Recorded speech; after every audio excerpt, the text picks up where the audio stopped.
اعوذ باللہ من الشیطان الرجیم۔ پناہ مانگتا ہوں میں اللہ کی شیطان مردود سے۔ بسم اللہ الرحمن الرحیم۔ شروع اللہ کے نام سے جو بڑا مہربان نہایت رحم والا ہے۔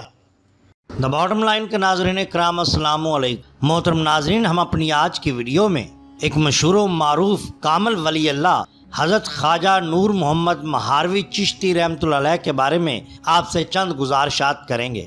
ہندوستان میں سلطنت مغلیہ کے عہد میں تصوف کو پھر فروغ ہوا اور 2-3 صدیوں بعد چشتیہ سلسلے نے 2-3 ایسے بزرگوں کے ذریعے رونق پائی جو یکے بعد دیگرے ظہور پذیر ہوئے۔ ان بزرگوں میں سے ایک شیخ کلیم اللہ جہاں آبادی تھے، جنہوں نے اپنے مولد شاہ جہاں آباد میں چشتیہ سلسلے کی اشاعت اور تبلیغ کا کام کیا۔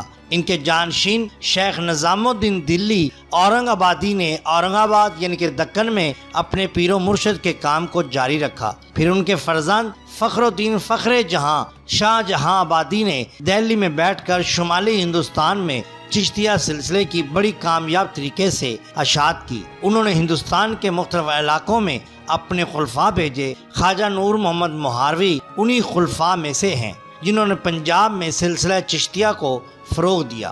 آپ کے والدین نے آپ کا نام بہل رکھا، جس کو آپ کے شیخ شاہ فخر الدین نے بدل کر نور محمد رکھا تھا۔ آپ کی والدہ کا نام عاقل بی بی تھا جو کمال جٹ کی صاحبزادی تھی۔ آپ کے والد کا نام ہندال تھا۔ آپ قبیلہ کھرل سے تعلق رکھتے تھے۔ انوار العارفین میں ہے قوم کھرل قوم پنوار کی ایک شاخ تھی۔ آپ کے آباء و اجداد کا پیشہ زراعت تھا۔ کسی نے خواجہ نور محمد سے ان کے باپ دادا کے متعلق پوچھا تو فرمایا کہ میرے آباء و اجداد زراعت کرتے، مویشی چراتے اور ان کا دودھ دوتے اور لوگوں کے مال پر دوڑتے تھے۔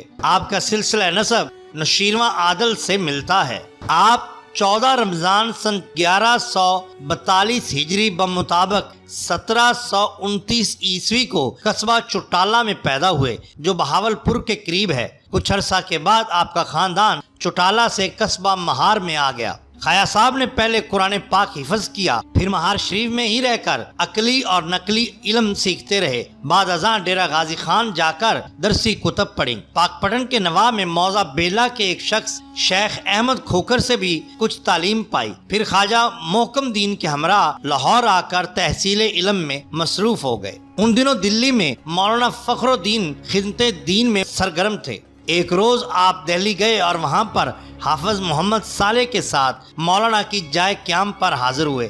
وہاں دربان کو دروازے پر دیکھ کر اندر داخل ہونے سے ہچکچائے، پھر ہمت کر کے اندر داخل ہوئے۔ حویلی میں داخل ہونے کے بعد دیکھا کہ ایک کمرے میں تخت پر چاندنی بچھی ہوئی ہے اور گاؤ تکیہ لگائے حضرت شاہ فخر اس پر تشریف فرما ہے۔ جس وقت شاہ نور محمد آپ سے ملنے کے لیے پہنچے، اس وقت ان کا یہ عالم تھا کہ کپڑے پھٹے ہوئے، بال بڑے ہوئے اور ایک پرانی چادر جسم سے لپٹی ہوئی تھی۔ شاہ فخر کی نظر ان پر پڑی تو تخت سے اتر کر ان کو اپنے پاس بلایا اور نہایت تپاک سے گلے لگایا، ہاتھ پکڑ کر اپنے تخت پر بٹھایا، پھر پوچھا کہ کہاں سے آئے ہیں۔ شاہ نور محمد نے جواب دیا کہ پاک پٹن کے قریب و جوار کا رہنے والا ہوں۔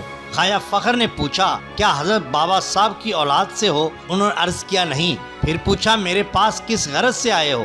شاہ نور محمد نے جواب دیا میں نے سنا کہ آپ تعلیم دیتے ہیں، علم کی کشش مجھے آپ کی خدمت میں کھینچ کر لائی ہے۔ پھر حضرت شاہ فخر نے پوچھا پہلے کس سے پڑھتے تھے؟ عرض کیا میاں برخوردار جی سے تعلیم حاصل کرتا تھا۔ فرمایا میں نے آج کل پڑھانا موقوف کر رکھا ہے، مناسب یہ ہے کہ تم میاں برخوردار جی ہی سے پڑھو۔ شاہ نور محمد نے عرض کی کہ ان میں اور مجھ میں بہت فاصلہ ہے، میرا بہت سا وقت آمد و رفت میں ضائع ہوگا۔ حضرت خواجہ صاحب مسکرائے اور فرمایا خیر اگر تمہاری یہی مرضی ہے تو ہم سے پڑھ لیا کرو۔ اس کے بعد شاہ نور محمد نے آپ سے تعلیم شروع کی۔ چند ہی روز کے بعد انہیں محسوس ہوا کیا وہ جس استاد کی خدمت میں آئے ہیں وہ دریائے علم ہے۔ انہوں نے شاہ فخر کے علمی مرتبے کی تعریف کرتے ہوئے فرمایا سبحان اللہ، بحر علم بودند آغاز میں انہوں نے شاہ فخر سے منطق کی مشہور کتاب قطبی کا درس لینا شروع کیا۔ ابھی کچھ دن گزرے تھے کہ حضرت خواجہ فخر نے ان کی باطنی صلاحیتوں کا اندازہ کر کے فرمایا، تم علم ظاہری میں اپنا وقت ضائع نہ کرو، جتنا پڑھ لیا ہے وہ تمہارے لیے کافی ہے، اس علم کی طرف متوجہ ہو جائیے جس کے لیے آپ بنے ہیں۔ چنانچہ سن 1165 ہجری بمطابق سن 1751 میں شاہ نور محمد نے حضرت شاہ فخر کے دست حق پرست پر سلسلہ چشتیہ نظامیہ میں بیعت کی۔ شاہ فخر کے دہلی تشریف لانے کے بعد شاہ نور محمد پہلے شخص تھے جنہوں نے شاہ فخر کی بیعت کا شرف سب سے پہلے حاصل کیا۔ خواجہ صاحب کو اپنے پیر و مرشد سے بہت محبت تھی۔ مولانا بھی خواجہ صاحب کو دل و جان سے چاہتے تھے اور ان کی بہت قدر و منزلت کرتے تھے۔ یہی وجہ تھی کہ خواجہ صاحب نے کامل 16 سال تک آپ کی خدمت کی۔ اس کے بعد آپ نے مہار شریف اور پاک پٹن کا سفر کیا۔ مہار میں تشریف لانے کے بعد خواجہ نور محمد نے ارشاد و ہدایت کی وہ شمع روشن کی کہ تمام پنجاب اس کی روشنی سے جگمگا اٹھا اور دور دور سے طالبان حق آپ کے گرد جمع ہونے لگے۔ شجرۃ الانوار میں ہے کہ ایک شخص جو مہار سے دلی جا رہا تھا، خواجہ نور محمد نے اس سے فرمایا کہ تم دلی جا کر حضرت شاہ فخر کی خدمت میں حاضر ہونا اور میرے سلام کے بعد عرض کرنا کہ حضور کی توجہ سے یہاں روشنی خوب دیکھی۔ چنانچہ وہ شخص دہلی میں آپ کی خدمت میں حاضر ہوا اور اس نے پنجابی زبان میں شاہ فخر سے کہا، حضرت جی کہ حضرت خواجہ صاحب فرماتے ہیں اساں روشنی اچھی ڈٹھی۔ یہ سن کر شاہ فخر پر ایک کیفیت طاری ہوگی، بار بار اس جملے کو دہراتے اور فرماتے، میاں نور محمد خوب آدمی ہیں اور انہوں نے بہت اچھی نسبت ہم سے بہم پہنچائی ہے۔ خواجہ نور محمد مہاروی کا فیض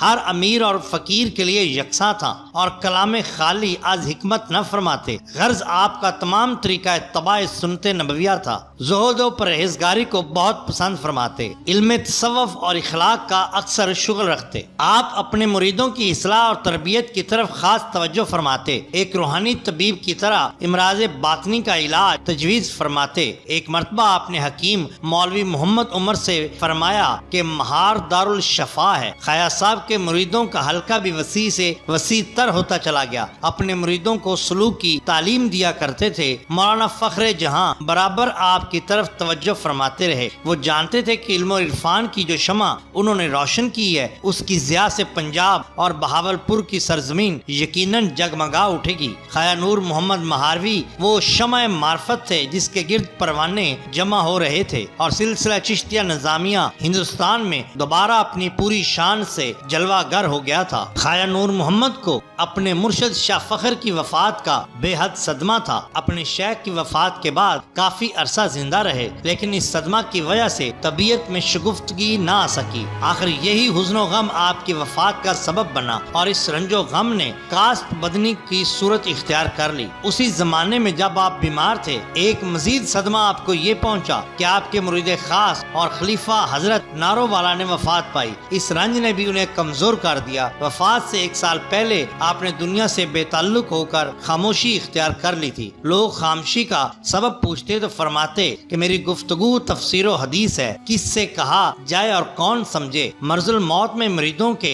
اصرار پر خواجہ محمد عاقل نے پوچھا کہ حضور کا مزار کہاں بنایا جائے۔ فرمایا، میں غیب کا جاننے والا نہیں ہوں، اللہ کو علم ہے کہ مجھے موت کہاں آئے گی۔ آخر 3 ذی الحج سن 1205 ہجری بمطابق سن 1791 کو آپ کا وصال ہوا۔ آپ کو تاج سرور میں دفن کیا گیا جسے چشتیاں کہا جاتا ہے۔ خواجہ صاحب کے 3 صاحبزادے 2 صاحبزادیاں تھیں۔ بڑے صاحبزادے کا نام نور الصمد تھا جو والد کے وصال پر مسند آرا خلافت ہوئے اور 1 ربیع الاول سن 1206 ہجری میں وفات پائی۔ آپ کا مزار والد کے مزار کے متصل مشرق کی جانب ہے۔ دوسرے فرزند کا نام خواجہ نور احمد تھا جنہوں نے سن 1224 میں وفات پائی۔ تیسرے صاحبزادے کا نام خواجہ نور الحسن تھا جنہوں نے سن 1280 میں وفات پائی۔ یوں تو آپ کے خلفاء کی بہت بڑی تعداد ہے، لیکن زیادہ مشہور خواجہ سلیمان تونسوی ہوئے۔ آپ بڑے باکمال بزرگ گزرے ہیں۔ جب خواجہ صاحب مولانا فخر جہاں سے خرقہ خلافت حاصل کر کے رخصت ہونے لگے تو مولانا نے بعض نصیحتیں کرتے ہوئے یہ بھی فرمایا تھا کہ تمہارے دامن سے ایک کوہستانی شہباز وابستہ ہوگا۔ یہ خواجہ سلیمان تونسوی ہی کے متعلق تھا۔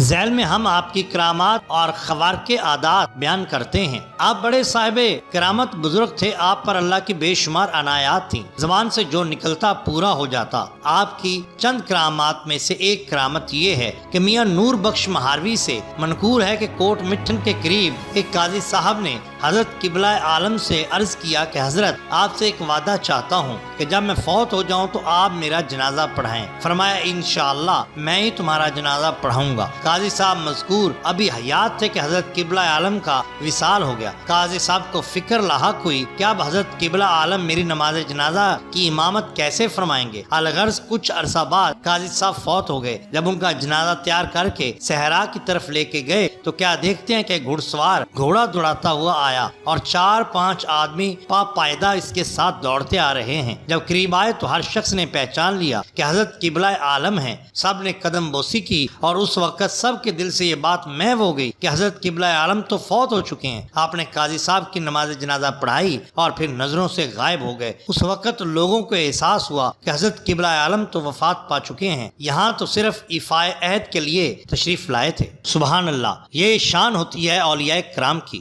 محترم ناظرین، اگر آپ کو ہماری یہ ویڈیو پسند آئی ہو تو لائک کیجئے، سبسکرائب کیجئے ہمارے چینل دا باٹم لائن کو، تاکہ ہم آپ کے لیے اور بھی بہترین ویڈیوز لا سکیں۔ اپنے دوستوں کا، گرد و نواح کے لوگوں کا بہت خیال رکھیے۔ اللہ اور اللہ کے رسول صلی اللہ علیہ وآلہ وسلم سے بہت محبت کیجئے۔ آپ کا بہت شکریہ۔ اللہ حافظ۔